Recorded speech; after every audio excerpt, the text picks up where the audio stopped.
Hello दोस्तों। तो आज मैं आपके लिए एक और अच्छा टॉपिक लाया हूँ 3D ज्योमेट्री से equation of line passing through two given points. तो इसमें हम ये सीखेंगे कि अगर मान लीजिए कोई लाइन है और उस पर दो पॉइंट दिए हैं तो हम उन दो पॉइंट्स की मदद से उस लाइन की इक्वेशन कैसे निकाल सकते हैं। तो आइए शुरू करते हैं। तो सबसे पहले मैं एक कोऑर्डिनेट सिस्टम बना देता हूँ।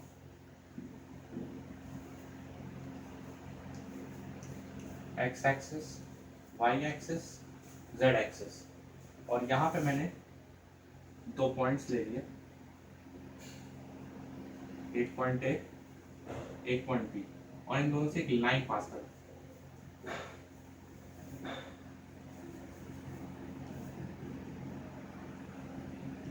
ये मेरे पास दो पॉइंट्स है और ये लाइन है जिसकी मुझे इक्वेशन बतानी है। इस लाइन को मैं एल मान लेता हूँ, कुछ भी मान लेता हूँ इस लाइन को।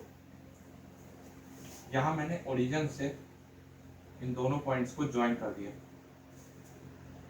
यहाँ पे इस लाइन पे मैंने एक और पॉइंट लिया P, आर्बिट्ररी पॉइंट, मतलब कहीं भी एक स्पेस में एक पॉइंट है P। यहाँ मैंने एक आर्बिट्ररी पॉइंट लिया P जिसको मैंने ओरिजिन से ज्वाइन किया। अच्छा, A का जो O के साथ अगर हम रिस्पेक्ट में देखें तो पोजीशन वेक्टर क्या होगा? ये पोजीशन वेक्टर है और इसे हम कह सकते हैं पोजीशन वेक्टर B। B का पोजीशन वेक्टर है B और A का पोजीशन वेक्टर है A O के कंपैरिजन में, सॉरी O के रिस्पेक्ट में, ओरिजिन के रिस्पेक्ट में हम देखते हैं ना। और ये जो P है आर्बिट्ररी पॉइंट, इसे आप लिख सकते हैं P आर्बिट्ररी पॉइंट।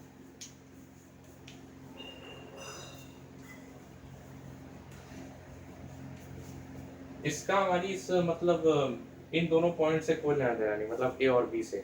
ये A और B ही है जो इस लाइन पे है। P तो बस एक आर्बिट्ररी पॉइंट है जिसे हमने इक्वेशन की को निकालने के लिए मतलब लिया है, इसकी मदद लेने के लिए। तो O P का पोजीशन वेक्टर हो गया R वेक्टर, P का पोजीशन वेक्टर R है O के रिस्पेक्ट में। ठीक है दोस्तों, तो ये मैंने एक कोऑर्डिनेट सिस्टम बना दिया है जहाँ पे P एक आर्बिट्ररी पॉइंट है, OA A vector, OB B vector और OP R वेक्टर। तो यहाँ मैं लिख देता हूँ OA vector A position vector of A, OB OP। तो दोस्तों अगर आप यहाँ ध्यान से देखें तो क्या आपको ये नहीं नजर आता AP और AB आपस में कोलिनियर वेक्टर्स है? अब दोस्तों एक कोलिनियर वेक्टर्स क्या होते हैं? तो कोलिनियर वेक्टर्स वो होते हैं जो एक ही लाइन पे लाई करते हैं, एक ही लाइन पे से लाई करते हैं। जैसे कि मान लीजिए मैंने यहाँ पे ये दो वेक्टर्स ले लिए, ये दो वेक्टर्स। तो कोलिनियर की ये कंडीशन होती है कि अगर ये दोनों वेक्टर्स एक ही लाइन पे लाई कर रहे हैं, एक ही लाइन पे है, एक ही लाइन पे पैरेलल है, उसे ही कहते हैं कोलिनियर वेक्टर्स।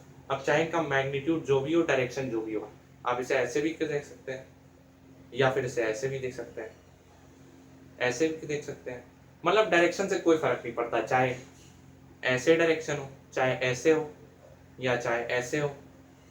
जो वेक्टर्स एक ही लाइन पे लाई कर रहे हैं उन्हें ही कहते हैं कोलिनियर वेक्टर्स। तो अगर आप यहाँ ध्यान से देखें तो AP और AB दोनों एक ही लाइन पे है, ये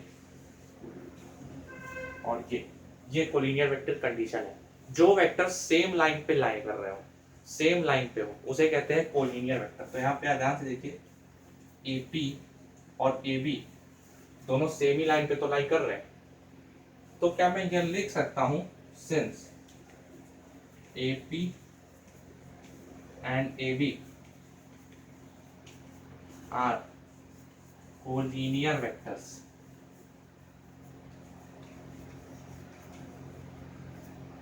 therefore AP equal to lambda AB, comma lambda belongs to R। क्योंकि दोस्तों कोलिनियर वेक्टर्स पैरेलल भी तो हो सकते हैं, जैसे कि मैंने आपको यहाँ दिखाया था। जैसे कि आप ध्यान से देखें, मान लीजिए मेरे पास ये दो वेक्टर्स हैं, ये दो वेक्टर्स पैरेलल भी तो हो सकते हैं, चाहे आप इसे ऐसे दिखाइए या चाहे ऐसे दिखाइए। ये दोनों वेक्टर्स पैरेलल भी हो सकते हैं और एंटी पैरेलल भी हो सकते हैं। पैरेलल और एंटी पैरेलल कोलिनियर का ही पार्ट होता है। तो यहाँ पे ये दोनों वेक्टर्स पैरेलल की कंडीशन फॉलो करते हैं। कोलिनियर वेक्टर्स पैरेलल भी हो सकते हैं, पर कंडीशन ये है सेम लाइन पे। ऐसा नहीं कि मतलब ऐसा, ये होती है कोलिनियर की कंडीशन, सेम ही लाइन पे पैरेलल हो। ठीक है दोस्तों, तो अब मैं आपको दिखाता हूँ AP vector equal to lambda AB vector, ये कंडीशन हमें पता है। अच्छा, AP को हम यहाँ से क्या लिख सकते हैं? अगर आप ध्यान से देखिए, AP को हम यहाँ से क्या लिख सकते हैं? OP minus OA, OP minus OA, ये माइनस ये, तो यही तो बनेगा OP minus OA, OP vector minus OA vector, यानी कि R vector minus A vector. Lambda को मैंने ऐसे ही लिखा दिया, लैम्डा एक रियल नंबर है, इसकी वैल्यू कुछ भी हो सकती है, उससे फर्क नहीं पड़ता। AB वेक्टर को हम क्या लिख सकते हैं? अगर आप इस डायग्राम से देखें तो OP माइनस OB, अगर आप यहाँ ध्यान से देखें OP माइनस OB, आप इसे ऐसे लिख सकते हैं AB को, AB वेक्टर को। पहले आप इसे लिख लीजिएगा, उसके बाद मैं आपको बताता हूँ उसकी एक कंडीशन और बताऊंगा। पहले आप इसे लिख लीजिएगा। तो गाइस हम यहाँ पे थे कि AP vector equal to lambda AB vector है कि कंडीशन फॉलो है थी, क्योंकि ये दोनों वेक्टर्स कोलिनियर थे, यानी कि पैरेलल थे। अगर आप ध्यान से देखें तो AP को मैंने यहाँ पे क्या लिखा है? OP माइनस OA, आप इस डायग्राम से देख सकते हैं। और यहाँ पे मैं AB वेक्टर को क्या लिख सकता हूँ? AB वेक्टर को मैं लिख सकता हूँ OB माइनस OA। मैंने पिछली बार शायद आपको कुछ और बताया था, सॉरी फॉर दैट। तो यहाँ पे हम लिख सकते हैं OB माइनस OA। अगर आप इसे डायग्राम से ध्यान से देखें, OB vector minus OA vector, यानी कि B vector minus A vector, क्योंकि AB हमको लेना है ना, हमको ये लेना है और ये लेना है, क्योंकि ये दो वेक्टर्स क्या है? कोलिनियर। और कोलिनियर की ये कंडीशन होती है, वही कंडीशन जो पैरेलल की होती है। कोलिनियर की एक और कंडीशन होती है गाइस, अगर हमारे पास दो वेक्टर्स हैं A और B, तो उनका क्रॉस प्रोडक्ट हमेशा 0 होना चाहिए। ये भी एक कंडीशन होती है कोलिनियर की, कि उनका क्रॉस प्रोडक्ट हमेशा 0 होना चाहिए। तो फिलहाल तो हम यहाँ ये कंडीशन देख रहे हैं।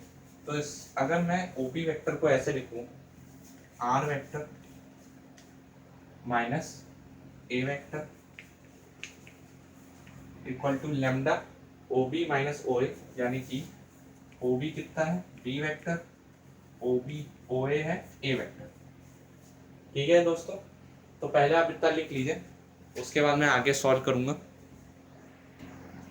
तो हम यहाँ तक अपनी इक्वेशन को ले आए थे, R vector minus A vector equal to lambda B vector minus A vector.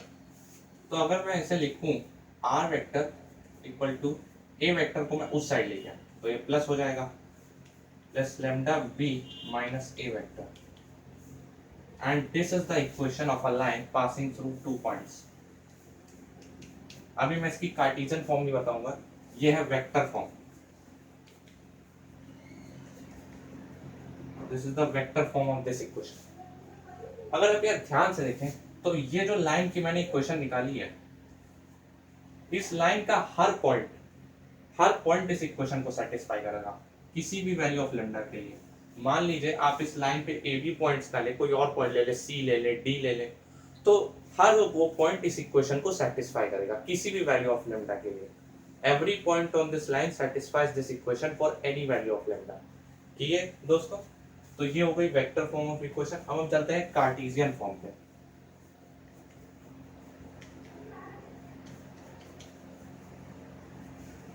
तो कार्टेशियन फॉर्म के लिए हमें इनको रिप्रेजेंट करना पड़ेगा। तो अगर मैं यहाँ A के कोऑर्डिनेट्स ले लूं x1, y1, z1, मैंने यहाँ A पॉइंट जो है उसके कोऑर्डिनेट ये ले लिए और B के कोऑर्डिनेट्स ये ले लिए x2, y2, z2, और P पॉइंट के कोऑर्डिनेट लिए मैंने x, y, z, क्योंकि P एक आर्बिट्ररी पॉइंट है। कहीं भी स्पेस में कोई भी पॉइंट हमने मान लिया, आर्बिट्ररी वो होता है जिसका डायरेक्शन कहीं भी हो सकता है। जैसे आपने जीरो वेक्टर पढ़ा होगा, जीरो वेक्टर क्या होता है? उसका मैग्नीट्यूड 0 है, बट वो उसकी डायरेक्शन आर्बिट्ररी होती है, कहीं भी हो सकती है स्पेस में। तो ये P पॉइंट है आर्बिट्ररी पॉइंट, इसका मैंने कोऑर्डिनेट्स माने। तो अगर हम इनके पोजीशन वेक्टर्स को रिप्रेजेंट करें, ये ओरिजिन है, इसके कोऑर्डिनेट तो 0,0,0 है। तीनों एक्सिस में अगर हम इसके पोजीशन वेक्टर्स रिप्रेजेंट करें तो क्या मैं ऐसे लिख सकता हूँ R vector is equals to X I cap plus Y J cap plus Z K cap. मैं ऐसे लिख सकता हूँ position vector with respect to origin, इस पी का position vector with respect to origin. और ऐसे ही मैं ए का भी पोजीशन वेक्टर लिख सकता हूँ जो पॉइंट ए का है। ए वेक्टर को मैं क्या लिखूंगा, x1 i cap plus y1 j cap plus z1 के कैप। और ऐसे ही मैं बी का लिखूंगा x2 आई कैप प्लस y2 जे कैप प्लस z2 के कैप। ठीक है दोस्तों, तो ये हमने लिख ली पोजीशन वेक्टर्स को रिप्रेजेंट किया तीनों एक्सिस में। अब हम क्या करेंगे, इनकी वैल्यूज को इस क्वेश्चन में उठा के पुट कर देंगे तो हमें कार्टेशियन फॉर्म मिल जाएगी। पहले आप इतना नोट कर सकते हैं। तो चलिए अब हम इस इक्वेशन में उन वैल्यूज को रखते हैं जो हमने अभी निकाली थी पोजीशन वेक्टर्स के। तो आर वेक्टर की यहाँ पे वैल्यू है x I cap plus Y J cap plus Z K cap. ठीक है दोस्तों, ए वेक्टर की वैल्यू क्या थी, x1 i cap plus y1 j cap plus z1 के कैप प्लस लैम्डा के अंदर b की क्या थी, x2 आई कैप प्लस y2 जे कैप प्लस z2 के cap minus x1 i cap plus x2 J cap plus x1 i cap plus y1 j cap plus z1 के cap. तो ये हमने वैल्यूज रख दी। अब हम क्या करेंगे, इनको सॉल्व करेंगे। तो मैंने क्या किया, ये वाला टर्म मैं इधर ले आया क्योंकि मैंने देखा कि इनके जो टर्म्स है वो तो सेम ही है ना, आई कैप जे कैप के कैप। तो मैं ये वाला टर्म इधर उठा के लाया। तो क्या मैं ऐसे लिख सकता हूँ, x minus x1 i cap plus y minus y1 j cap plus z minus z1 ठीक है। लैम्डा के अंदर मैंने ये वैल्यू लिख ली। अब लैम्डा के अंदर मैं इस वैल्यू को लिखूंगा x2 minus x1 i cap plus y2 minus y1 j cap plus z2 minus z1 ये कैप। ठीक है दोस्तों, अब हम क्या करेंगे, यहां से लैम्डा की वैल्यू निकालेंगे। तो लैम्डा की वैल्यू क्या होगी, इस टर्म को हम नीचे ले आएंगे, ये पूरा बड़ा सा टर्म नीचे ले आएंगे। तो यहां से हम ऐसे लिख सकते हैं क्योंकि इन दोनों जो इक्वेशन है लेफ्ट हैंड और राइट हैंड दोनों के अगर आप देखें तो आई कैप जे कैप के कैप तो बराबर है साइड टर्म।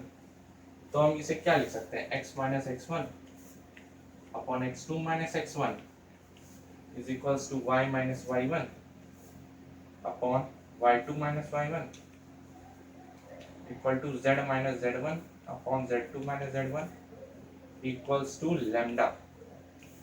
तो ये है cartesian form of this equation of line passing through two given points. मैंने क्या किया, यहाँ से लैम्डा की वैल्यू नीचे उठा के रख दी। तो क्या होगा, इन टर्म्स को हम कंपेयर करेंगे और उसी हिसाब से x minus x1 upon x2 minus x1 y minus y1 upon y2 minus y1 और z minus z1 upon z2 minus z1 equals to lambda. तो यही होती है equation of line passing through two given points, वो vector form और एक Cartesian form.